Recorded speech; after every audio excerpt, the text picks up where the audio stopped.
Fala galera, eu sou Bruno Bachiller, direto de Chicago, Estados Unidos. E no dia de hoje eu vou falar para vocês quais são os 7 maiores desafios para morar fora do nosso grande e maravilhoso Brasil. Sim, quais são esses desafios? Por que eles se tornam um desafio quando a gente fala no sentido morar fora do Brasil? É uma dessas e outras que eu faço questão de voltar com os vídeos onde eu dou as dicas corretas, onde eu falo a real e a verdade para vocês, baseado na minha experiência, ou seja, não é que eu sou o dono da verdade, mas eu trago uma experiência real para vocês. Ou seja, o que muita galera corre atrás só de clickbait para vocês clicarem no videozinho deles só para dar view e ganhar em cima de vocês, eu trago informação, eu trago experiência e eu tento ajudar vocês da melhor forma possível. Afinal, eu sou detentor daquela, se não é para agregar, não venha subtrair. Então galera, conta comigo que eu puder agregar na vida de vocês, trazer informação, trazer coisa legal que possa agregar, que possa ser um entretenimento, uma coisa leve, sabe? Conta comigo, conta com o seu parceiro aqui, direto de Chicago, Estados Unidos, independente do estado que seja nos Estados Unidos, independente do país que você esteja. Fico feliz que você está aqui comigo. Cola lá no meu Insta também, DJ Bruno Bachiller, DJ Bruno _ Bachiller. Tem minhas redes sociais de música, Mixcloud, Soundcloud, etc. Tem alguma dúvida? Tem meu e-mail aqui embaixo, manda e-mail para mim. Quer dar uma força pro canal? Manda um valeu demais, vira membro, isso ajuda muito o nosso canal a crescer pouco a pouco. Fico feliz que você está aqui. Vamos rodar a vinhetinha e vamos lá conhecer os 7 maiores desafios de morar fora do Brasil.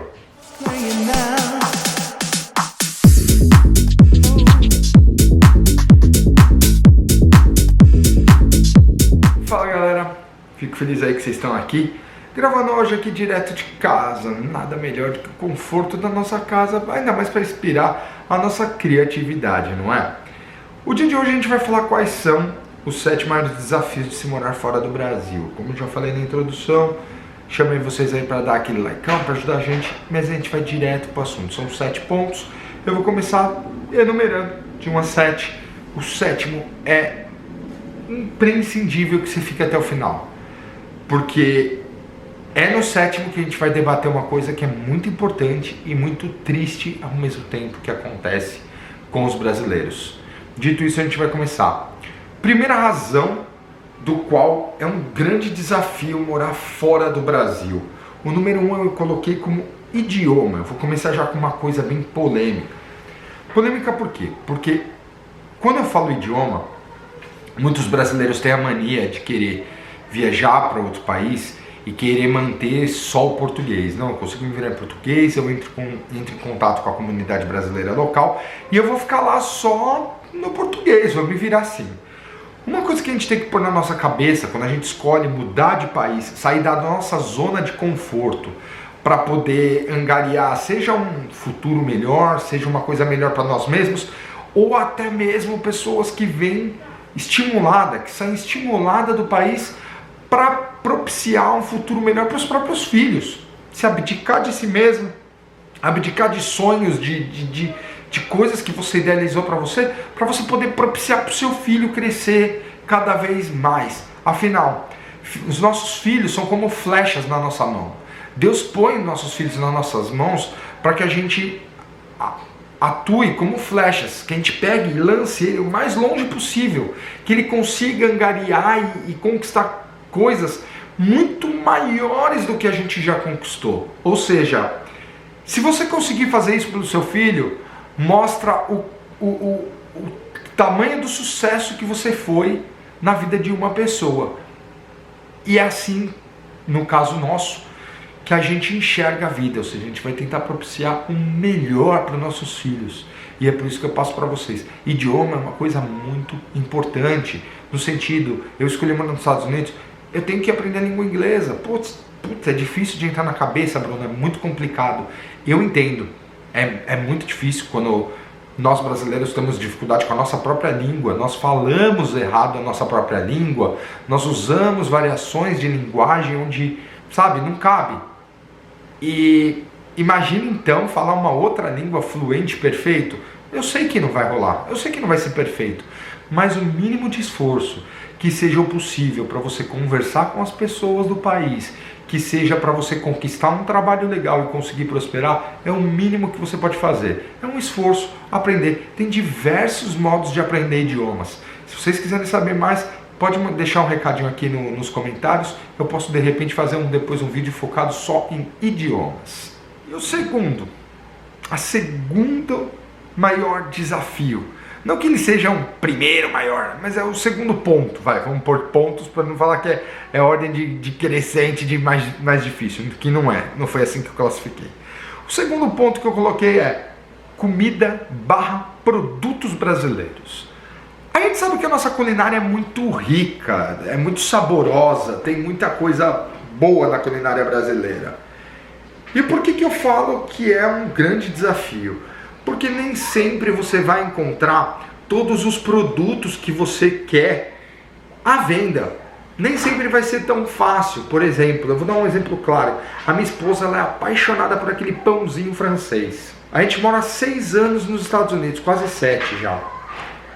Cara, como foi difícil de achar pãozinho francês ou algo parecido, entendeu? Porque não é costume dos Estados Unidos comer o pãozinho francês. Aqui tem outros pãezinhos que são tão... Pra mim é muito bom também, eu não sinto falta, entendeu? Mas tem pessoas que acabam sentindo falta de produtos específicos. Poxa, Bruno, eu queria muito comer picanha. No Brasil, nosso corte é fabuloso. Não tem do que reclamar. As melhores carnes do mundo são as brasileiras, com os melhores cortes, etc., variações, etc. Aqui tem alguns cortes específicos que, você não acha picanha. Será que não acha? Eles trocam o nome e aí você tem que caçar de acordo com o país, com o jeito que eles cortam, etc., a carne. Tem produtos que não acha nos Estados Unidos, por exemplo, e tem no Brasil? Tem, gente. A parte de linguiças, salsichas, etc., tem algum jeito, algum modo de preparo que é feito no Brasil que não é permitido aqui. Então você não acha a linguiça literalmente igual a do Brasil. Ah, eu queria linguiça calabresa, eu queria linguiça toscana, a linguiça não sei o que. Não tem. É difícil de achar, você vai achar parecida, não é a mesma, não é o mesmo sabor. Salsicha, então, piorou, é muito difícil de você achar salsicha igual a do Brasil. É muito diferente a salsicha aqui. Eu gosto, minha esposa reclama direto. Então assim, tem coisas que cada pessoa vai se adaptar de uma forma diferente. Não é porque um diz que é o melhor mesmo, não é, é paladar, gente. A gente tá falando de comida, a gente tá falando de produtos em geral, alimentícios, é diferente, tá? Então, essa é uma dificuldade que muitas pessoas têm, parte alimentícia. Produtos, o que comer, a parte nhame-nhame. Terceiro ponto, cultura. Cultura. Cultura em que sentido, Brunão? Abraço, beijo, toque. São coisas que mudam muito de um país para outro. Aqui nos Estados Unidos, por exemplo, é muito íntimo você tocar na pessoa, você abraçar a pessoa, beijar, então, pelo amor de Deus. Não é normal. Então, quando você tem a cultura, o hábito nosso brasileiro, e você mora em outro país, eu digo isso principalmente por questão de criança, né? Meu filho nasceu no Brasil, a Marcela nasceu aqui nos Estados Unidos, mas o Rafa é brasileiro, então ele tinha esse negócio de pegar, abraçar, beijar, tocar, e aí ele vinha nas crianças e fazia, os pais das outras crianças ficavam olhando, chocados, bravos, afastava a criança de perto dele, e é muito difícil para você explicar para o seu filho no começo isso, até que ele entenda que o problema não é com ele, o problema é a cultura, é diferente. É um país que não é normal beijar, não é normal ficar abraçando, agarrando, entendeu? Então isso a gente vai trabalhando. Então essa parte da cultura é muito importante, você entender qual é a cultura do país, bebida, sabe, bebida alcoólica. Tem país que você não pode beber bebida alcoólica na rua, só dentro da sua casa, que tem limite para comprar, entendeu? Então assim, a parte cultural é muito importante a gente estudar. Pô, para onde eu vou mudar? Ah, vou mudar lá para Inglaterra. Qual é o hábito da Inglaterra? O que os caras bebem? Como bebe? Pode beber lá? Não pode? Como eles se cumprimentam? Como é o dia a dia, entendeu? Normalmente para quem vive fora do Brasil, eu vou falar muito sinceramente como a gente trata em casa. É tipo, esquece o calendário brasileiro, por exemplo. Aqui não tem carnaval, acabou a ideia de carnaval, acabou a ideia de feriadinho ali, feriadinho aqui. Você tem que virar a chave e realmente mergulhar na cultura da onde você está querendo viver. Ai, porque isso, porque aquilo. Esquece, datas comemorativas, a gente comemora as datas comemorativas dos Estados Unidos. A gente mergulhou realmente de cabeça na cultura americana para poder entender e querer se socializar cada vez melhor na onde a gente vive, na onde a gente escolheu viver. Então, essa é uma dica. Estuda um pouquinho sempre a cultura do país que você vai, vê se vai se adequar à sua realidade, às coisas que você gosta, que você acredita, etc. Isso também faz muita diferença na hora da decisão. O ponto 4 que eu escolhi foi leis e as suas aplicações. Eu sei, é difícil a gente parar para pensar, é tanta coisa, né, quando a gente vai mudar, muitas vezes é mais emocional o desligamento de sair do Brasil. Pô, eu vou sair, tô cansado, as coisas não dão certo aqui, eu não vejo perspectiva disso, eu não vejo perspectiva daquilo, eu vou embora, pum. É fácil tomar essa decisão no emocional, né, no tipo, eu quero isso e vai ser assim. Mas o mais difícil é quando a gente para pensar no ponto pró e no ponto contra. O que vai a favor, o que vai contra? Como vai funcionar isso? Como funciona a cultura desse lugar? Como funciona aquilo? Então são coisas que vale a pena a gente estudar um pouquinho. A parte da lei e suas aplicações, por um exemplo, aqui nos Estados Unidos a gente tem pena de morte, tem estado que pode ter posse de arma. Você vai no Texas, as pessoas estão andando com arma na cintura, tem arma dentro do carro, você vê literalmente que as pessoas estão armadas. É diferente de outros estados que você não pode ter arma.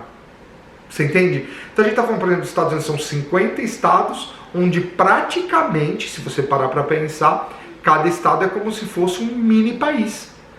Porque cada estado tem as suas leis, tem as suas aplicações, tem as coisas que podem e não podem, pode mudar drasticamente de um estado para o outro. Então é muito importante a gente estudar e saber para onde a gente vai morar e o que a gente pode ou não pode fazer. Faz toda a diferença na hora de decidir também. Trouxe vocês até para mais pertinho de mim. A gente vai tratar de um tema muito difícil para muitas pessoas. Tem pessoas que têm muita dificuldade com isso, outras nem tanto. Do que eu estou falando? O ponto 5 que eu levanto é amigos e familiares. Amigos e familiares. Por que eu levantei esse ponto? Porque é muito... Quem tem apego emocional à família, amigos, a pai, mãe, irmão, etc., tio, sobrinho, etc., pode sentir a dificuldade. E dependendo do país que você for morar, dependendo da sua condição de status imigratório, não sei se você já está indo com visto de trabalho, se você está indo para tentar a sorte e vai ficar no país, independente se estourar o visto, se você está indo de forma legal e ilegal, isso não diz respeito a mim. Cada pessoa sabe o que é necessário ser feito para a sua própria vida e não cabe a ninguém julgar. Porque afinal, quem paga as suas contas, quem cuida do seu dia a dia, quem está ali cuidando da sua família, é você. E ninguém pode te dizer o que é certo, o que é errado, o que você tem que fazer ou não fazer. Mas eu levanto sempre este ponto. Amigos e família, você é apegado a eles? Hoje em dia tem a parte do... tem o WhatsApp, tem videochamada, etc. que diminui a distância. Coisa que antigamente não tinha. Então hoje em dia a gente está relativamente mais próximos. Você pode estar aí na Europa, no Japão, do outro lado do mundo me assistindo e a gente está tão perto aqui, trocando maior ideia. E isso pode não fazer muita diferença para você, porque você consegue ter o contato por vídeo com as pessoas. Mas e quando a gente é mais apegado, aquelas pessoas mais calorosas, gostam de estar no contato, pode ser que sofra um pouquinho. Então, repense. Muitas vezes quando a gente põe isso na balança, a gente fala, poxa, realmente ficar longe de todo mundo deve ser muito barra. Acho que não dá. E a gente volta às ideias, de repente a solução não é nem morar fora do nosso país. Mas você pode, por exemplo, mudar de ares, mudar de estado. Afinal, o Brasil é tão grande, a gente tem... São 25 ou 26 estados, eu não vou me lembrar. Tô atrapalhado das ideias agora. Mas a gente tem inúmeros estados, onde se você mora no sul do Brasil, vou dar um exemplo claro, você mora lá no Rio Grande do Sul, você muda para minha cidade de coração, São Paulo, minha cidade natal, Você vai sentir muita diferença. É diferente. Você mora no Rio de Janeiro e você vai morar lá na Pernambuco, muda também. É outro hábito. Ou pior, né, para os cariocas tá acostumado com praia, com uma pegada diferente, vai para São Paulo, que a pegada é totalmente diferente do Rio. Eu sei bem disso, porque eu morei em São Paulo, fui para o Rio de Janeiro e senti esse baque. E eu amo o sul do Brasil, infelizmente eu não tive tempo de conhecer a parte do Nordeste e Norte. Você sente, cada estado que você muda, você tem uma pegada diferente. Pô, você está precisando de novos olhos, você pode de repente só mudar de estado e fazer toda a diferença para você. Putz, olha, morei em São Paulo, fui para Curitiba, nossa, minha vida deslanchou, eu tô feliz da vida aqui. Pode ser isso também, ao invés de mudar de país. A gente tem que pôr tudo na balança do pró, do contra, o que cabe mudar de país ou não. Então essa parte de amigos e familiares, pode ser que você resolva só mudando de estado. Aí fica mais perto, a distância mais perto para visitar um ao outro. Mas caso contrário, se é realmente morar fora do país, esteja preparado psicologicamente para todos os desafios de distância que podem te trazer e vão trazer. Mais pertinho, agora eu trouxe vocês para o meu lado. Sabe por quê? O sexto ponto que eu levantei chama-se educação / filhos. Aí estava discutindo isso em outro ponto, né, que eu estava falando aqui para vocês da parte da cultura, que eu dei até um exemplo do meu filho. Educação e filhos continua meio que na pegada ali da cultura. Por quê?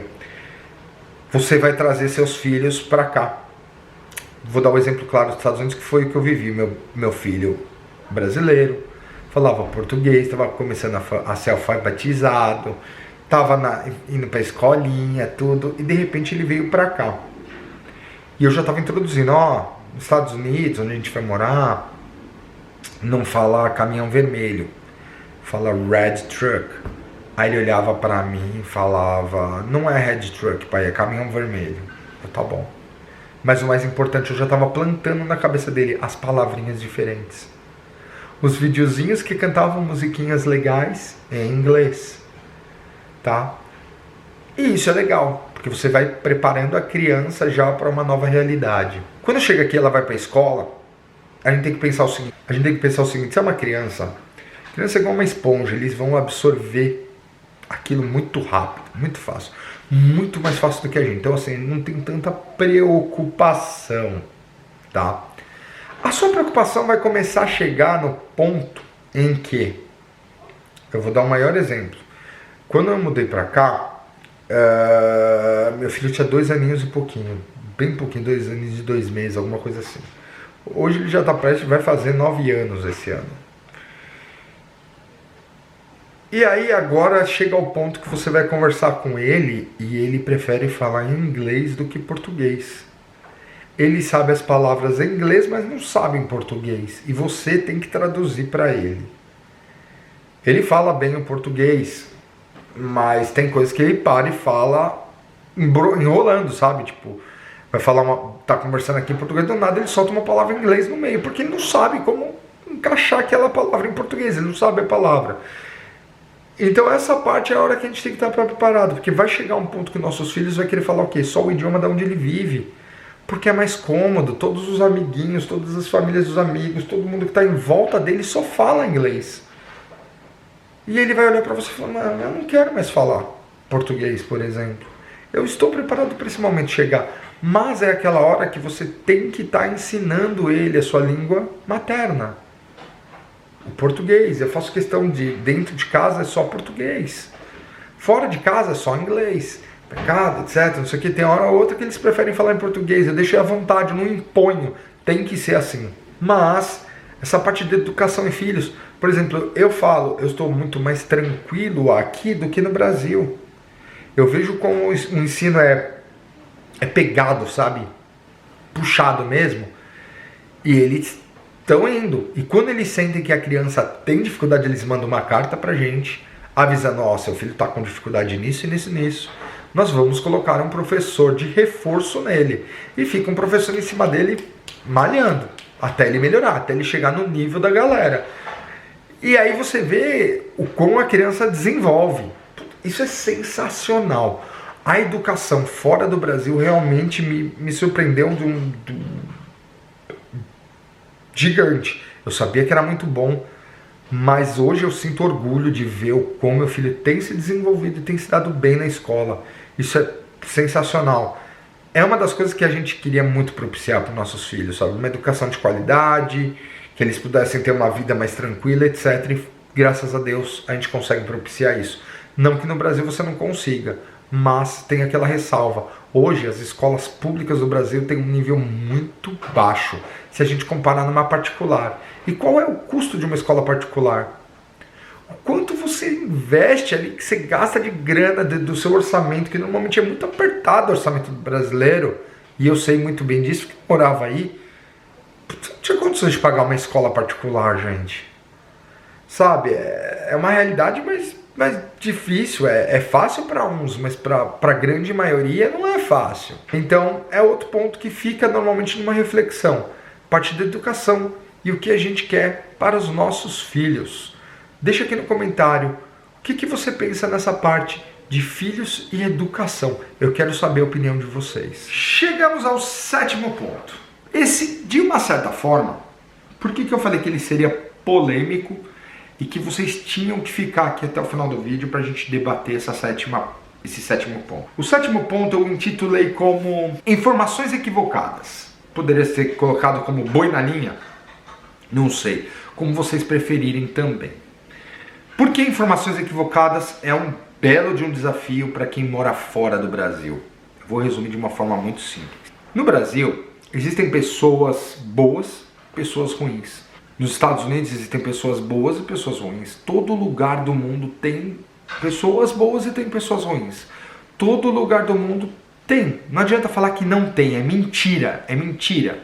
O brasileiro, ele começa a se tornar, ele não é ruim, ele é maldoso. Tem muita gente maldosa, mas tem muita gente muito boa.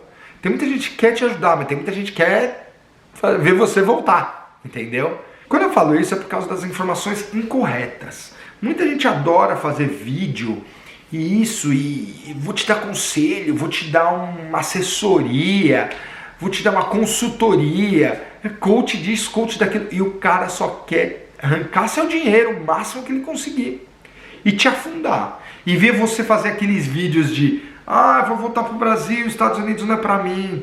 Eu vou voltar pro Brasil porque a Alemanha é muito puxada. Vou voltar pro Brasil porque a Espanha não rola. Porque em Portugal os portugueses são preconceituosos. Gente, preconceito tem em todo lugar. Discriminação tem em todo lugar. O nosso país mesmo, gente. De um estado pro outro se ofende. Você entende?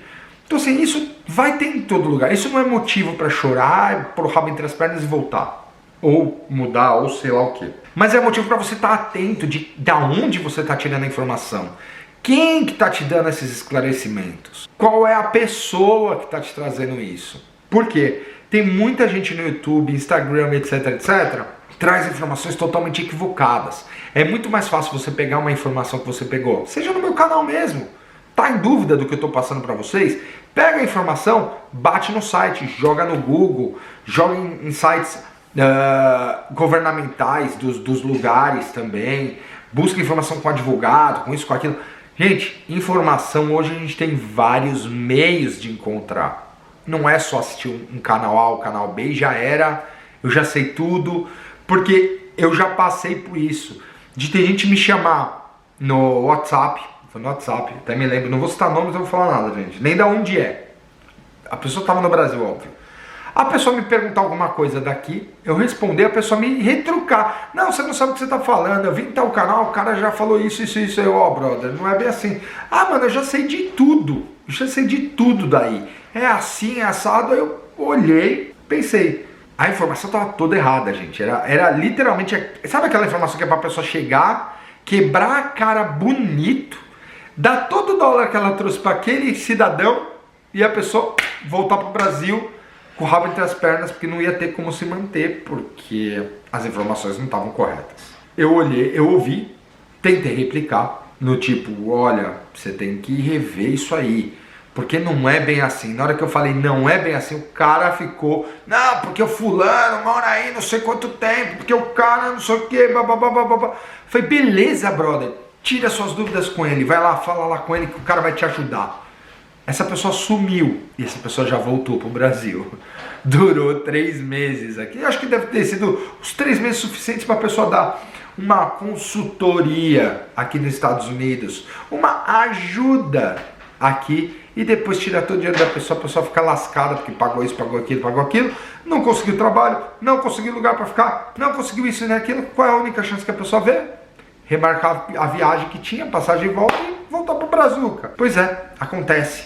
Então, tenha cuidado com as informações equivocadas. Isso faz toda a diferença, você ter a fonte certa, a pessoa certa, quem realmente está aqui para agregar e quem está aqui para te derrubar. De tudo isso, acho que eu já falei demais. Tem algum assunto que eu deixei para trás? Tem algum assunto que você quer saber mais? Escreve aqui nos comentários, tenho um prazer em responder vocês e produzir algum vídeo focado no que vocês querem saber. Sou o Bruno Bachiller, direto de Chicago, Estados Unidos. Obrigado por assistir meu vídeo até o final. Forte abraço, beijo no coração. Vejo vocês nos próximos vídeos. Valeu! Pá!